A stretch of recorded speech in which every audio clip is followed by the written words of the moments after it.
right, on this episode, we're going to get into the nitty-gritty of homeschooling, which might not be a topic you'd think we'd talk about with career and success, but it definitely is a part of 2024 culture and why more entrepreneurs are choosing homeschool than ever before.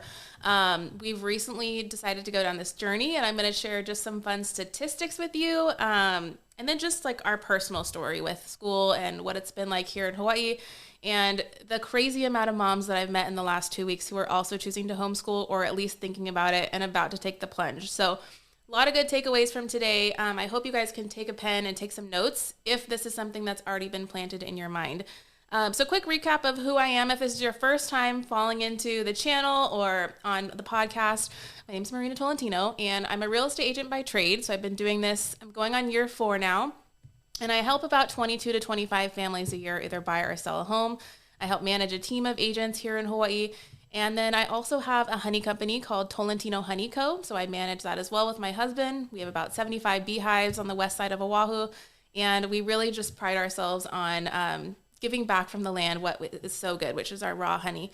And then previous to doing real estate, I've had, 3 companies, bought them, sold them, etc., created them, and dissolved one. And so I've had over a decade of experience on this entrepreneurial ride. I've made it through a decade of hustle culture, and I'm now on this new journey of trying to figure out a better way, but I can't do it by myself. And so part of this podcast, the reason behind it, part of the YouTube community, is to find like-minded thinkers and link arms together on this journey of motherhood.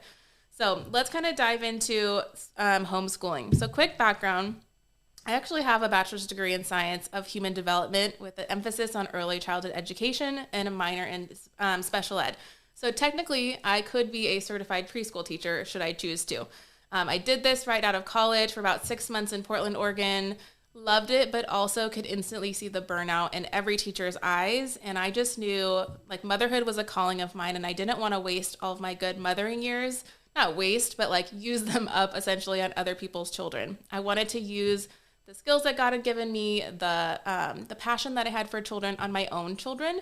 And so I decided to tap out of that market. Unfortunately, didn't use my degree, ended up moving up to California, worked in cafes, and got into the wedding planning field there. But to say that, I have some background in education. So there's a little bit of a confidence booster when it came to make this decision for my family.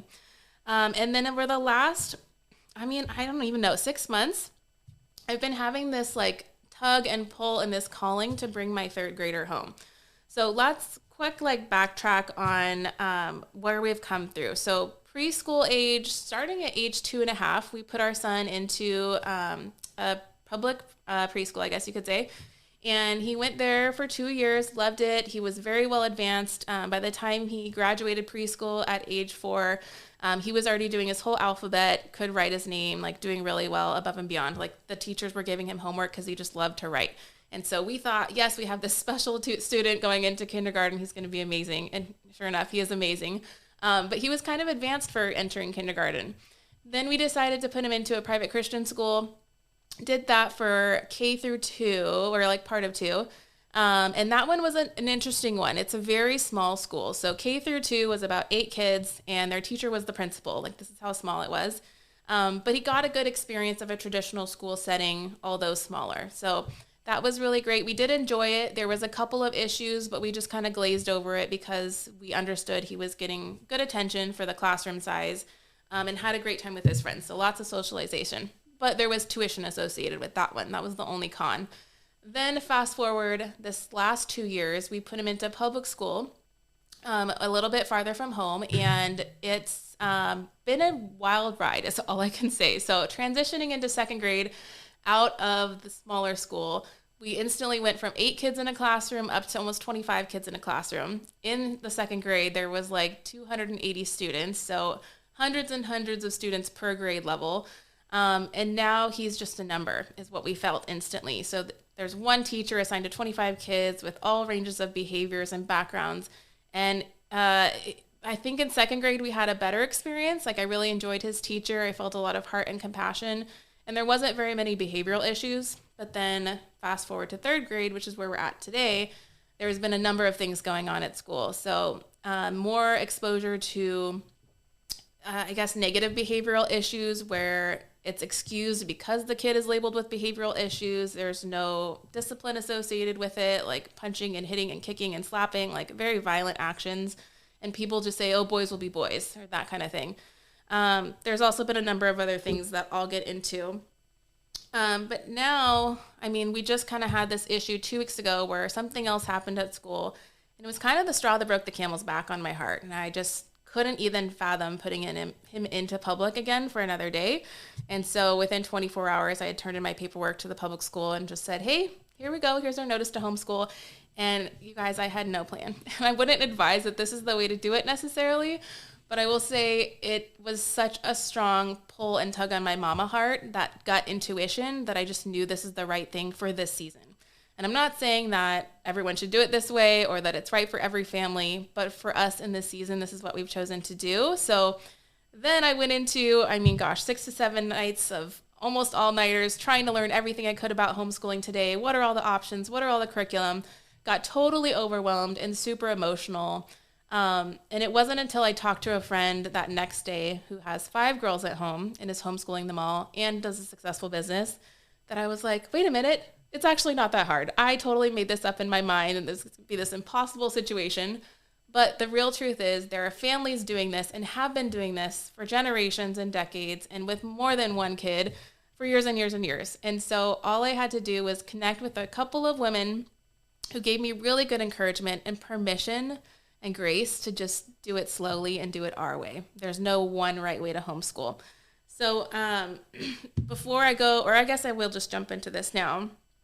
Some of the issues that we decided to homeschool was, in my frustration with the school, was number one, that time revolved around the school schedule. So that meant planning our vacations, our morning drop-offs, our pickups, all of that revolved around the school. We didn't have any say about when school was or how long school was going to be. Like, it was a set schedule and we had to live around that schedule.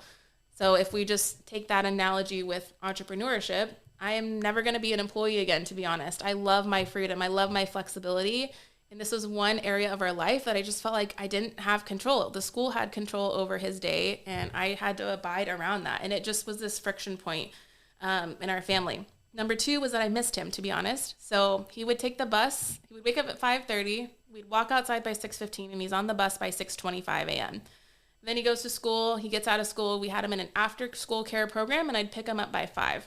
So he's gone from 6:30 to 5 every day. By the time we get home, it's 5:30. We have dinner on the table, an hour of free time or whatever. Then it's bedtime routine, and he's out. So maybe I'm seeing him a total of 2 to 3 hours a day on Monday through Friday. And it just wasn't enough to feel like I had a grasp on him, to be honest. Like, he was at school majority of the time. And this is another reason that there's just more influence on him significantly outside of the home than what mine and Ryan's influence was. And I was starting to see this through some of the conversations we were having, some of his attitude.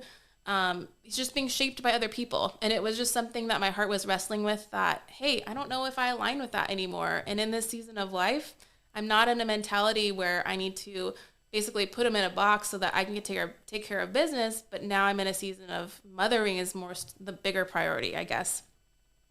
And really just reconnecting with him and slowing down to savor childhood, which is something I'll talk about in a little bit. But it just felt so rushed, so hurried. It's like every day you got to rush out the door and then we got to rush home. And it's just, there's never a moment to pause and just like be present with your child is what I felt like. Another issue was that the exposure to technology, violence, language, and sexual topics above his appropriate developmental age was recurring. Out of his 3rd grade class, I think there's 2 kids that didn't have a cell phone, and he was one of the 2, and they have unrestricted access on the internet to phones. So this was a huge issue and something we had to talk about multiple times. Internet safety, right? What do you do when a kid shows you something that's not appropriate? Like, these kids are 8 at this old, being exposed to many, many things that developmentally they don't even know how to process. And my mama heart just wanted to protect him a little bit, not to keep him young or to keep him a baby, but just to keep him 8, just to realize like, hey, you're 8. Let's just keep you at this age and not be talking about 12 and 13-year-old things, but let's keep it at the 8-year-old level. And then again, just the violence and the language stuff. I mean, public school is public school, and we all know what that means. But there is a time and a place, and just realizing what's appropriate and what's not appropriate. And if I could kind of protect him a little bit, not shelter him, but protect him from some of that, it was something we wanted to do. The last thing on here, one of the reasons was just disagreeing with the way that the school was disciplining children. So the straw that broke the camel's back was that they started to take away recess. And to me, that's like a non-negotiable. Like 8-year-old boys need to run. They need to get outside. They need to get that burst of energy out. They need to go, go, go. And what was being implemented was this hour by hour scoring system where they had to rate themselves of a 1 to 3, how their behavior was. If they didn't get all threes, then their recess was taken away. And they had to sit at their desk with their head down.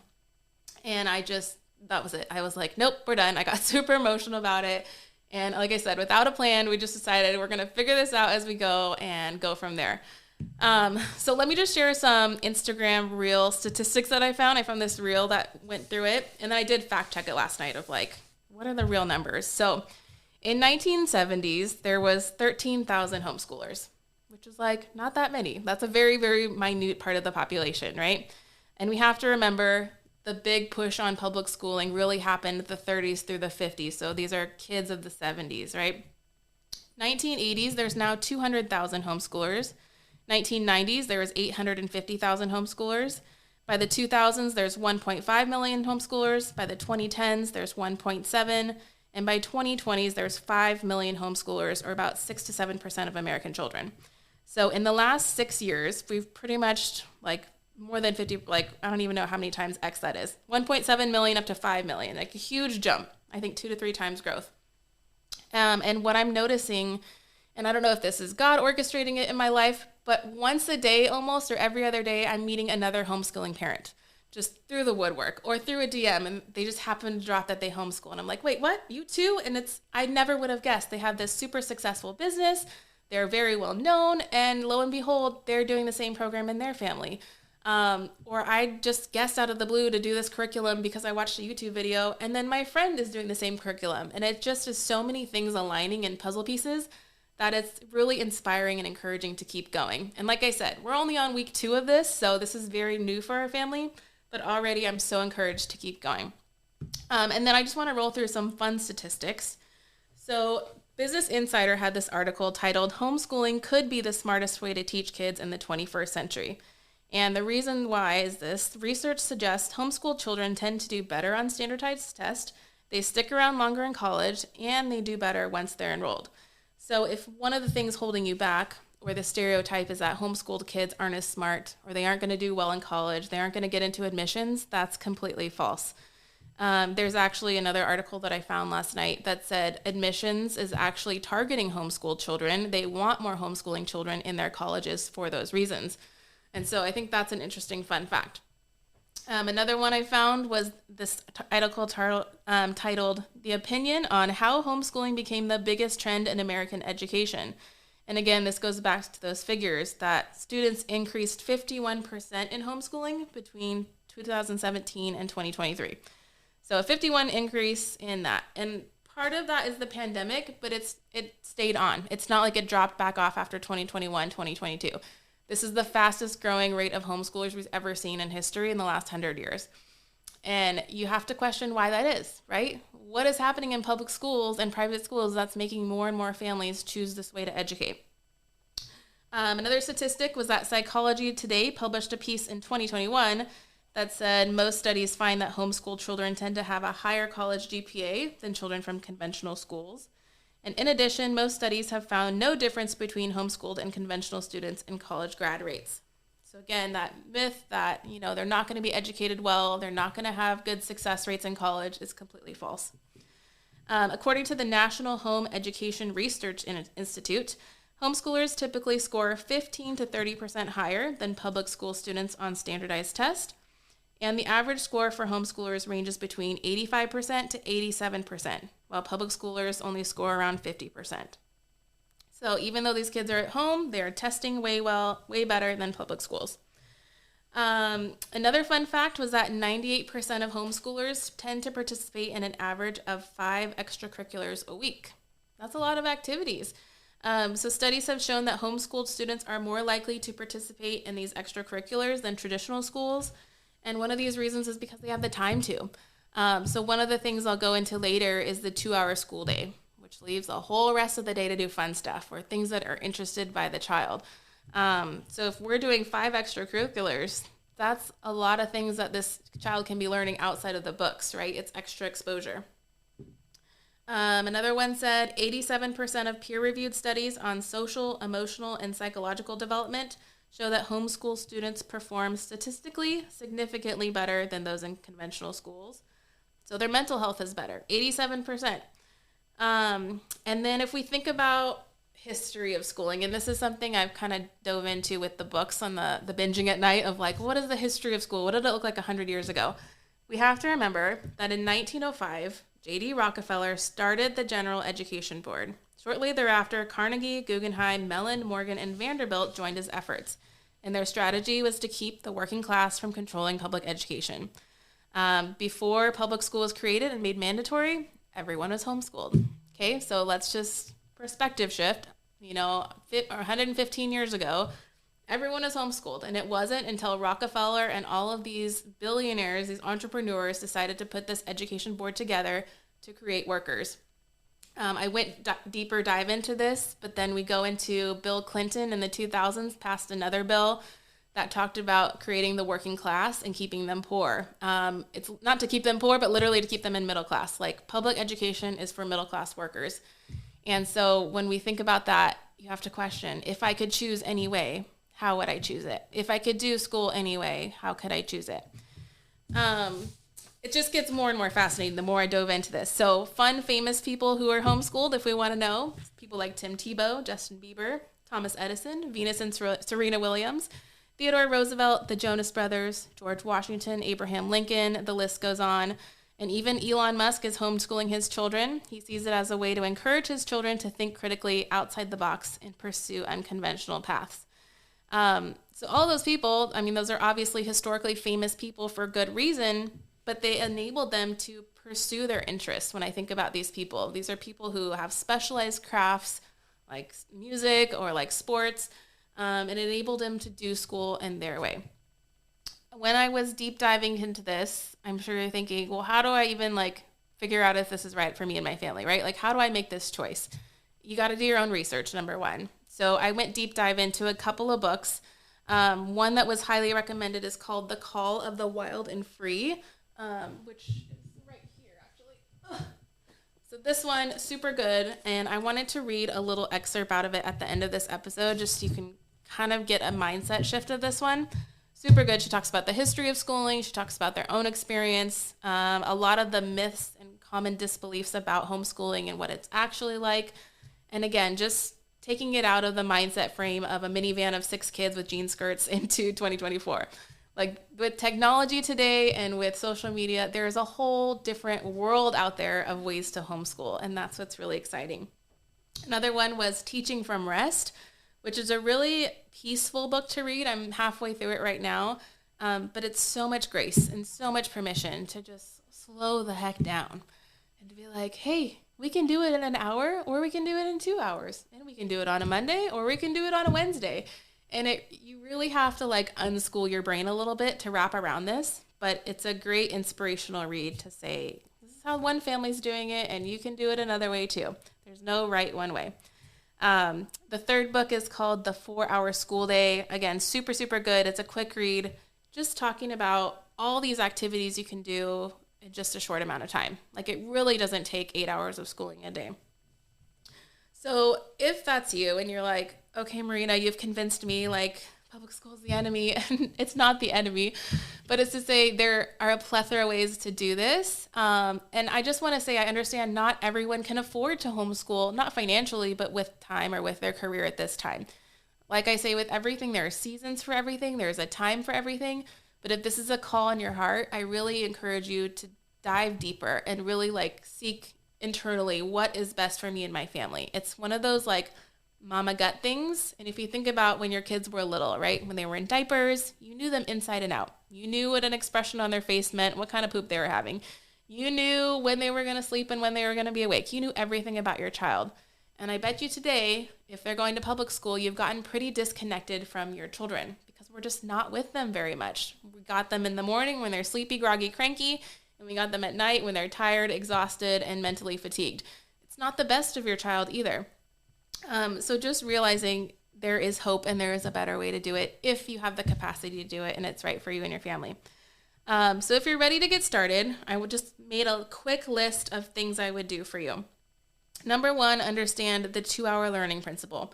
It literally, you can get most of your academics done within 2 hours or less a day. And there's been days just in the last week where we did math and language arts doubles, and we got it done early so that the rest of the week we could do nothing.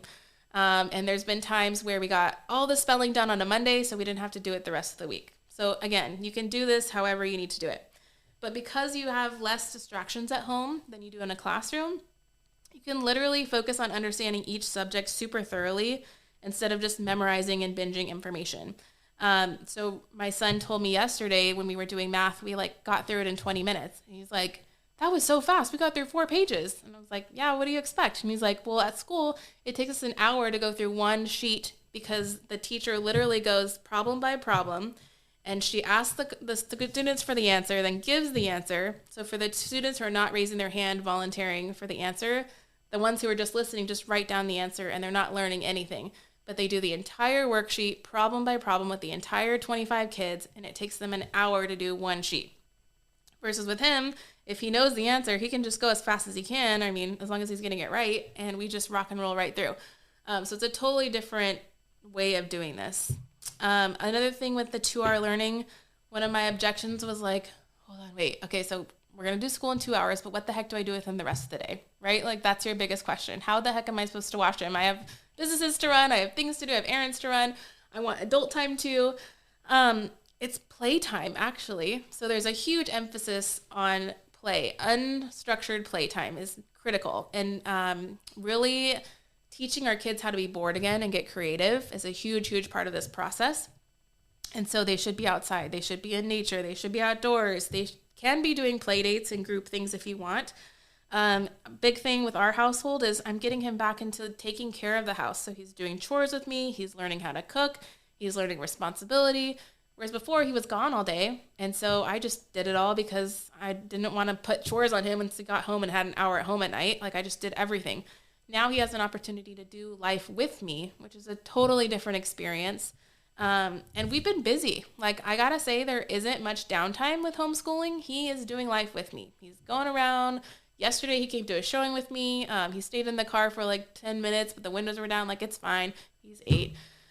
He's gone. What did we do? We got plumber quotes and fencing quotes yesterday. So he was with me for those. We talked about it. We talked about cost. We talked about supply. He's learning life out and about with me, which is super fun.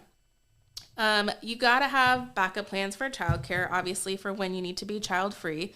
So I would even instill this today. If you don't have this, your backup plans, you need a level 2 and a level 3 in case crap hits the fan, because it does inevitably. So luckily for me, I have in-laws here that are very helpful. And I also have 2 or 3 babysitters on emergency dial when crap hits the fan. And sometimes you can't do anything and your kid comes with you anyways. Like, people understand, but that's just a big part of it. Third thing is to have a supporting spouse. So not everyone's going to be on board in the beginning because it seems like such a far outlandish thought to think when you're public schooling today. You're going to homeschool? Like, that's extreme. What does that mean? And I'm sure your spouse is going to have all the questions and, stereotypical things to work through. So it's dual education. It's like, hey, I learned this in this book. Did you know these facts about homeschooling? And then he's going to say his thing, and then we got to come to the same page. But if you're the mom taking this on or the dad taking this on and your spouse is not on board, it might be pretty challenging to homeschool without your supporting spouse. So I would say that's a critical one. Fourth thing, if you're going to start, is the mental shift. So again, how will I stand my kids all day? How the heck will I survive all day?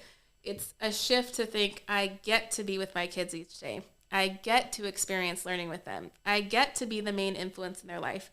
And getting excited for your children, getting to experience real life with you every single day. So it's a totally not I have to, it's I get to, and it's a grateful thing. Another thing is you get to take control of your schedule. So imagine, let's just reverse, right? Before this, my alarm would go off at 5:30. I'd groggily make coffee and get presentable to go to the bus stop, and he'd be at school by 6:15, 6:20, right? Now, we don't have to do that anymore. We can actually sleep in an extra hour. My daughter doesn't go to preschool until 8 a.m., So we could have a slow morning. And even if she didn't go to school, imagine if I had both kids home, we could do morning whenever we want. We can have a 9 a.m. breakfast. We can sleep in. Obviously, there's still things to do. We have a schedule to stick to for certain business activities. But what would it look like for you and your family if you could actually make pancakes on a Tuesday instead of just every Sunday? What would it look like to have a slow and relaxed conversation around the table in the morning about what you're going to do that day?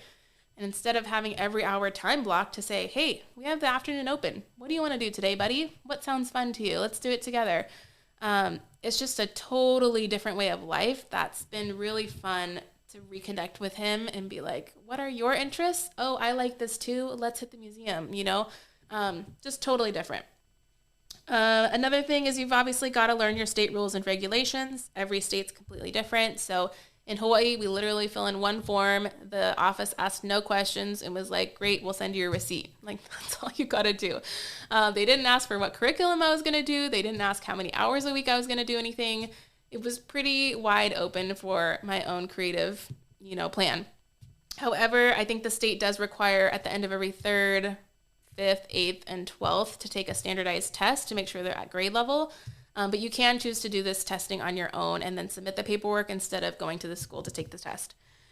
My next advice, I'm almost done here, is to choose a simple curriculum. I went through the gamut trying to look at all the different things. There's online programs, there's co-ops, there's all these things. But the one I landed on was The Good and the Beautiful. It's this one right here. And so we just did language arts and math in here.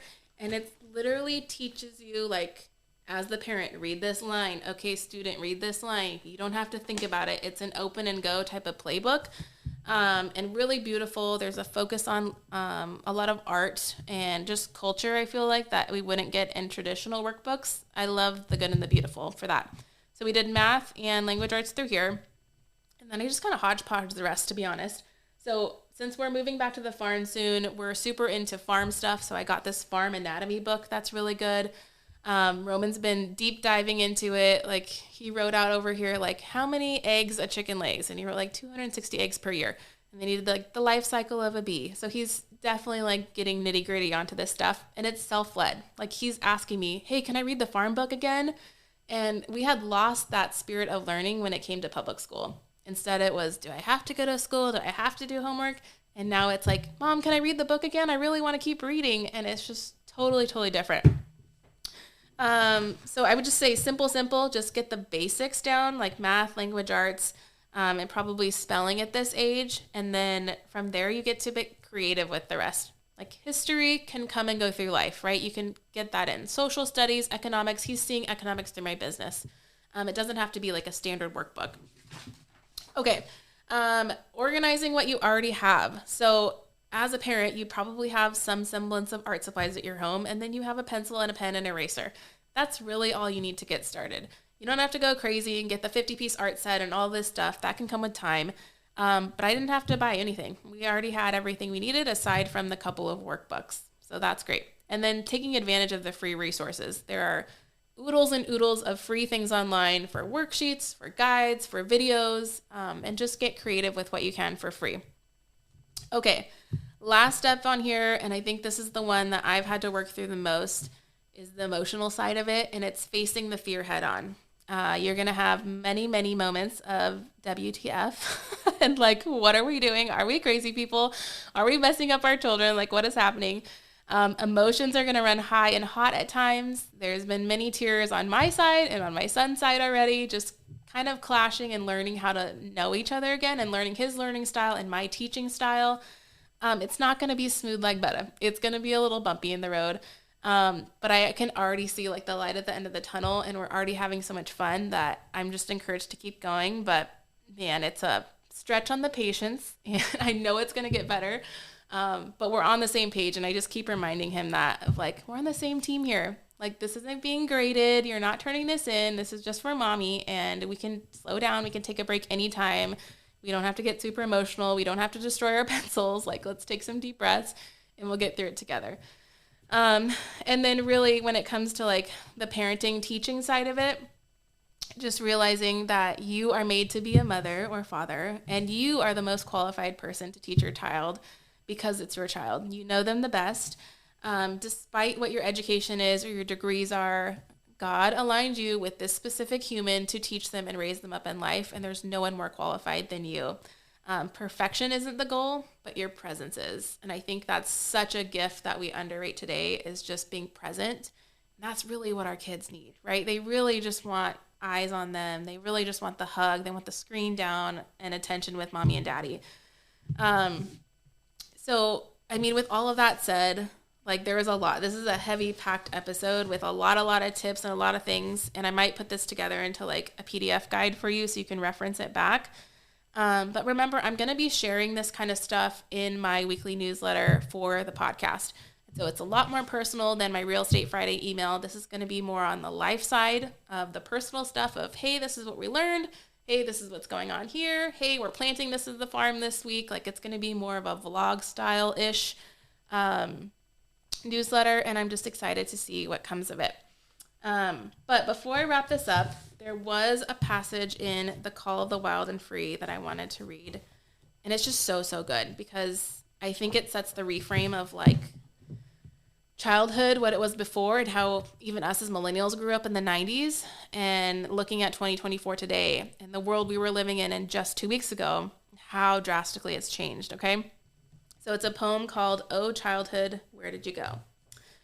Oh childhood, where did you go? We sped up the process, thinking that's how you'd grow.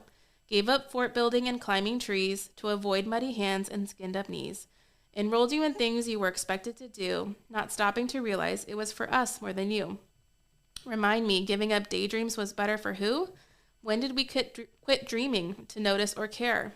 Stop looking at the stars or remembering they're there.